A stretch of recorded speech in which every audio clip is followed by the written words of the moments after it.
We start a new course on discrete mathematics. This course is very popular in computer science department.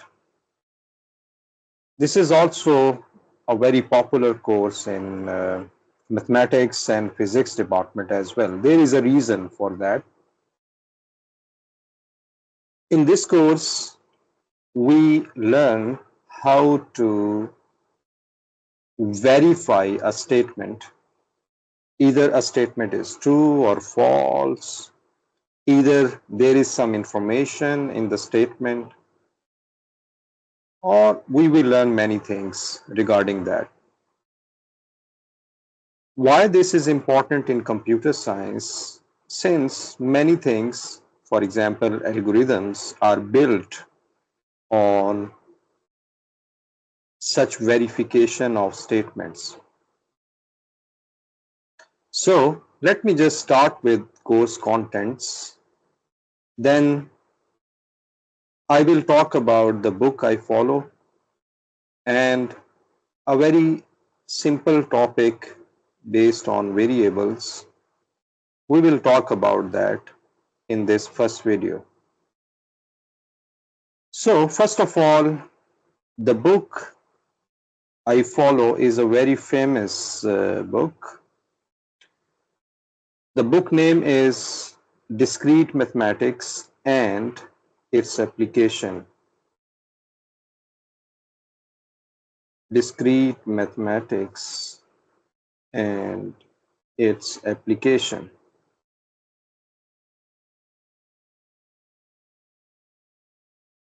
Many departments, many universities all over the world actually follow this book. There are some other books as well that I will also talk about that in these lectures. So it is a Rosen book, edition, eighth edition, and Rosen is a very famous book he has written on discrete mathematics. When I first heard about this name, discrete mathematics, it more looked like a mathematical course. It is a mathematical course, but there is a logic, there is a philosophy behind this course. And in the applications section, we will talk about how these statements can be implemented, can be translated into the physical thing. In this case, it is computer science, for example. So from this book, we follow these contents. These are the contents actually taught in NUST. So for example, we follow chapter 1 to chapter 8. All these chapters, but there are some sections which are not included into these contents. So for example, there is no chapter 5. After chapter 4, while covering 4.1 to 4.4, we talk about chapter number 6, and you can see the topics over here, and clearly you can find out that we have such topics like this, which is complexity of algorithms. Then we have graph isomorphism. Then we have, for example, planar graphs, so on. So this is very important course in computer science and other departments. So let me just move to our first topic, which is about variables. So the first topic is about variables. Variables has a certain value in computer algorithms. If you know the programming, then you probably know that the meaning of variable, for example, x, the meaning of variable x in computer programming is different than the meaning in mathematics. What is the case over here? For example, in computer programming, in computer science or computer programming, we write x is equal to 1 and x is x plus 1. What's going on over here? In computer science, we call x as a, it is also called a placeholder as well, but it is also called an assignment, a temporary variable in computer science.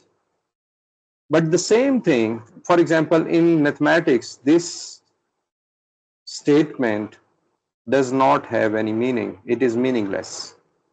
Since when you write x minus x is equal to 1, so you get 0 is equal to 1. This is actually meaningless. So, variable has a different meaning in computer science than in mathematics. So we will talk about that in this very first video on variables. So variable, the first thing, a variable is a placeholder. It is a placeholder.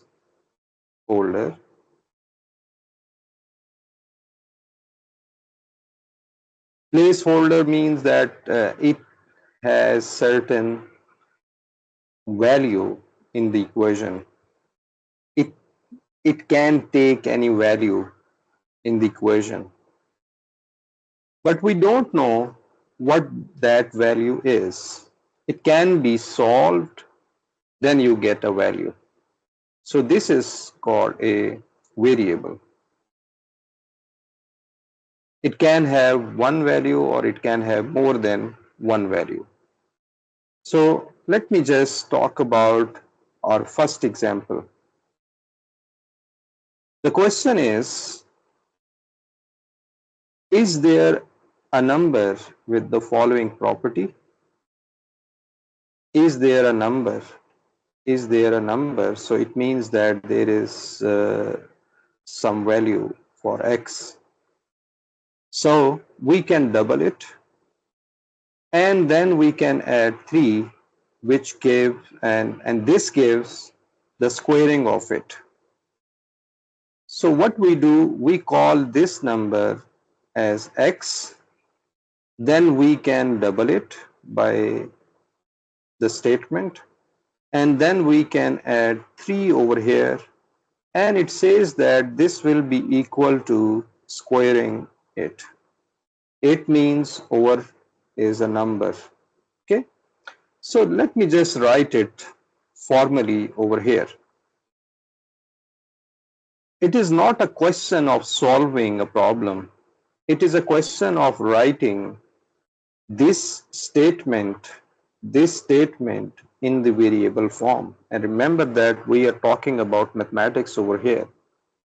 Initially, I talked about when we have the value of x, then you can add something in x as well over here while taking this value over here.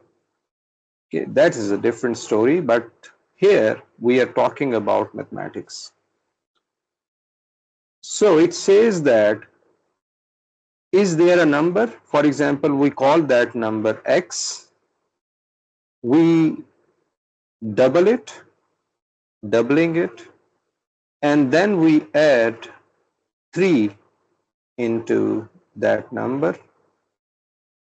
And it says that this will be equal to, it has the same answer as x square. So that's how we built an equation. So x is a variable over here. It can be written it can be written as, for example, we have 2, then there is some empty space. It is similar to the computer science where we have placeholder for some value. It can come and go, something like that. It can come, for example, some bit can come over here, then it go back, and then another bit come here, then it goes back to the algorithmic process. So we have, for example, 2x plus 3, and then we have delta square over here. So that's how we write our first equation in this example. Now, let me just talk about some other example as well. Variable seems to be a very simple topic for you maybe, or maybe it is a new thing, but it has a certain value. As I talked about earlier, it has a certain value, a certain place in the computer science and in mathematics as well. So the second question, the second example we have over here is use variables to rewrite the following sentences more formally. So first of all, are there numbers with the property that the sum of their squares equal the square of their sum? The second statement is given any real number, its square is non-negative. Our purpose over here is not to solve the problem, not to solve the part A or part B, but the question is how can we write such a statement into the form of equation? So the solution is A part, for example. A part says that are there numbers, it means there are two numbers with the property that the sum of their squares, for example, we call it, let x and y are two numbers. The statement says that if we square that number and sum them, then that will be equal to square of their sum. So first we add them and then take a square over here. So that is the answer of our part A. Okay. Now the part B is, this is a statement and we have to write the equation in terms of variable. Given any real number, so we are talking about any real number, its square is non-negative. We want to introduce a variable over here and translate that question into that form, that equation. That can be inequality as well. So the B part is for any, for example, the answer will be for any real number, for any real number, we call it R, for example. R square is non-negative, non-negative, non-negative. R square is non-negative. It can be 0 when R is 0, then otherwise it is always positive. So this is one way of writing part B over here. What is another way? Another way, for example, is for any real number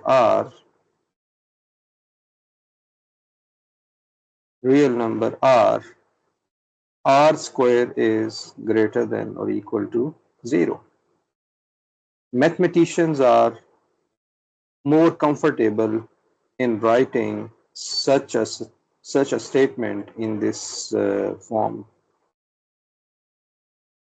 or for any, or maybe you can call it, or for every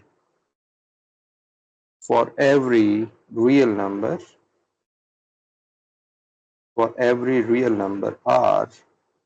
r square is greater than or equal to 0. So this is the translation of part B into the mathematical form, or in terms of variable. So this was all about variable. Thank you for watching.